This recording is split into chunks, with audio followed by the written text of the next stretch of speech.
Olha, a notícia que realmente agitou as coisas no Flamengo essa semana foi essa, né? O Pedro, o atacante, fora da lista para o jogo contra o São Paulo. Isso no sábado. Exato. E não foi uma ausência qualquer. Não mesmo, ele foi lá no Ninho do Urubu, fez trabalho na academia, até foi pro gramado depois, mas, assim, separado do grupo principal, nada de treino com o time. Pois é, e isso, como era de se esperar, né, não passou batido de jeito nenhum. A repercussão online foi, olha, quase instantânea. Imagino. O que o pessoal falou? Muita, mas muita crítica direta ao técnico, ao Felipe Luiz, questionando a decisão, sabe? A gestão ali do elenco, nesse caso específico do Pedro. Gerou um desconforto visível, muita discussão. Faz sentido essa reação. Pra gente entender melhor, acho que vale a pena dar um passo atrás, né? Ver o momento do Pedro no time. Ele voltou de lesão em abril, certo? Isso voltou em abril e desde então não foi uma coisa linear. Pois é, parece que ficou naquela gangorra, sabe? Ora titular, ora no banco. Não conseguiu se firmar de novo como antes, ter aquela sequência. Exatamente, e essa dificuldade dele em retomar aquele protagonismo ficou bem clara, por exemplo, lá no Mundial de Clubes. Lembra? Lembro sim.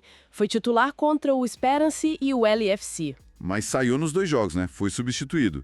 E aí nos jogos mais pesados, Chelsea e Bayern. Contra o Chelsea entrou só lá no finalzinho, nos acréscimos, e contra o Bayern, se não me engano, nem entrou, né? Nem entrou, exato. Então, essa utilização mais restrita em momentos decisivos já vinha acontecendo. E o Mundial é uma vitrine enorme, né? Ver um jogador do nível dele, que já foi artilheiro, decisivo pro time, sendo pouco aproveitado assim em jogos-chave, isso levanta sobrancelhas, né? Tanto pro jogador quanto pra torcida. Com certeza. E acho que o ponto central é justamente esse contraste, sabe? O Pedro que a gente conhecia, fundamental referência lá na frente, e essa fase pós-lesão, com essa dificuldade para se firmar de novo. Cria uma narrativa, né? Cria. Para a parte da torcida, fica a sensação de que ele está sendo subaproveitado. Aí quando acontece isso de nem ser relacionado, essa percepção explode. Vira combustível para criticar o técnico, para especular sobre o clima interno, essas coisas. Agora, interessante anotar o seguinte, enquanto essa situação do Pedro gera esse ruído todo, né? E críticas da torcida para o Felipe Luiz, Sim. o clube, por outro lado, parece estar indo numa direção diferente com o técnico.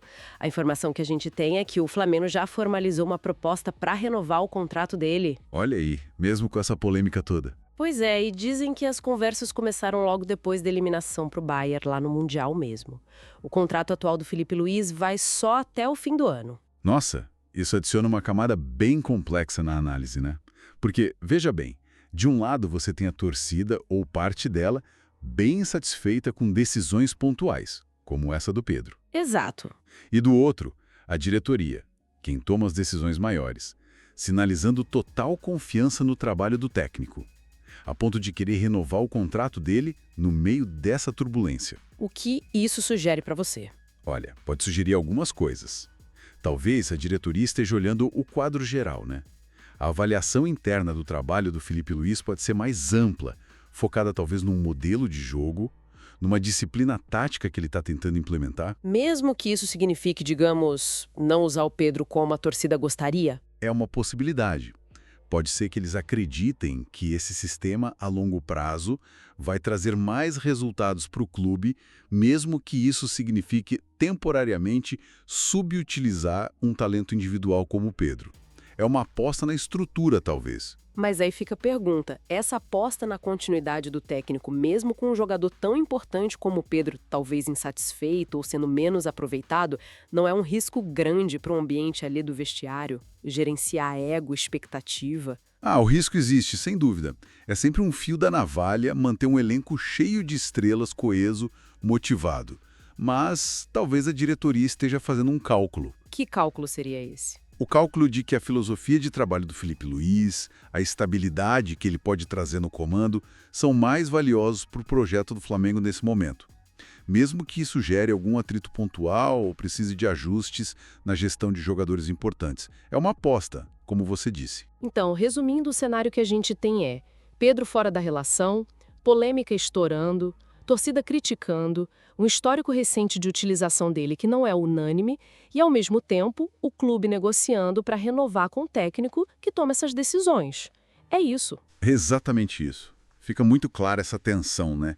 Entre a gestão do dia a dia, as expectativas do jogador, da torcida e a visão mais estratégica da diretoria, que parece estar bancando a continuidade do Filipe Luís, mesmo com as críticas.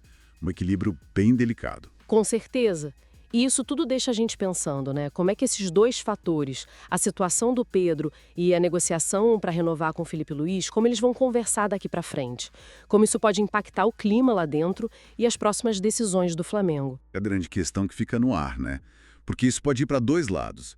Pode fortalecer muito a posição do técnico, se os resultados aparecerem, validar essa aposta da diretoria, Ou pode piorar as coisas, né? Exato.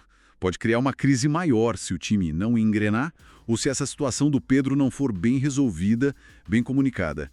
A forma como o Flamengo vai navegar essa dualidade agora, gerenciando um talento de ponta e, ao mesmo tempo, apoiando o comandante, vai dizer muito sobre as prioridades do clube e a busca por estabilidade e sucesso. O jogo é neste sábado, dia 12, 4h30 da tarde, lá no Maracanã, Rio de Janeiro, 13ª rodada. E olha, a tabela, nossa, mostra dois cenários bem diferentes, né? O Flamengo tá líder com 24 pontos, querendo se isolar ali na ponta, porque o Cruzeiro tem os mesmos 24, só que, bom, já jogou na rodada, o Flá tem um jogo a menos. Já o São Paulo, a coisa tá mais embaixo, 14º lugar, com 12 pontos só, tá ali, ó, perigosamente perto da zona de rebaixamento. O Inter, que é o primeiro no Z4, tem 11, assim, um jogo de extremos mesmo. Sem dúvida, e essa diferença toda de pontos, ela se reflete direto na pressão em cima de cada time, né? É completamente diferente. O Flamengo, bom, joga com aquela responsabilidade de confirmar o favoritismo, ainda mais em casa, não pode tropeçar, sabe? Cada ponto perdido agora pode custar caro lá na frente, na briga pelo título, é manter a ponta isolada. Agora, para o São Paulo, a corda está no pescoço, né? É urgência pura. Precisam pontuar para respirar um pouco, para tentar se afastar dessa zona tão incômoda do rebaixamento. Uma derrota agora, nossa, complica demais a situação deles. É o famoso jogo de 6 pontos, né? Além da rivalidade histórica, a vitória vale ouro, mas por motivos muito, muito diferentes para cada lado. E falando em complicadores, o São Paulo chega com uma mudança importante no comando, bem no meio dessa turbulência toda. Exato. É um ponto crucial. Durante a pausa para o Mundial de Clubes, saiu Luiz Beldia, e quem volta para uma segunda passagem pelo clube é o Hernan Crespo. E assim, assumir o time nessa posição delicada na tabela, com um clássico desse tamanho fora de casa logo de cara, é um cenário bem desafiador para ele. A gente até sabe que o Crespo gosta de times mais ofensivos, né? Mas será que o momento agora e o adversário não vão pedir um pouco mais de cautela no início? É uma aposta da diretoria, claro, buscando talvez aquele efeito imediato, uma sacudida no elenco. Que reesteia, hein? Logo contra o líder do campeonato, no Maracanã lotado, uma verdadeira prova de fogo para ele e para o time todo, que, como você disse, precisa reagir e rápido. Do outro lado, o Flamengo. O time também está voltando à realidade do Brasileirão depois de uma experiência fora, né? Sim, exatamente. O Flamengo estava disputando o Mundial de Clubes, acabou sendo eliminado nas oitavas de final pelo Bayern de Munique.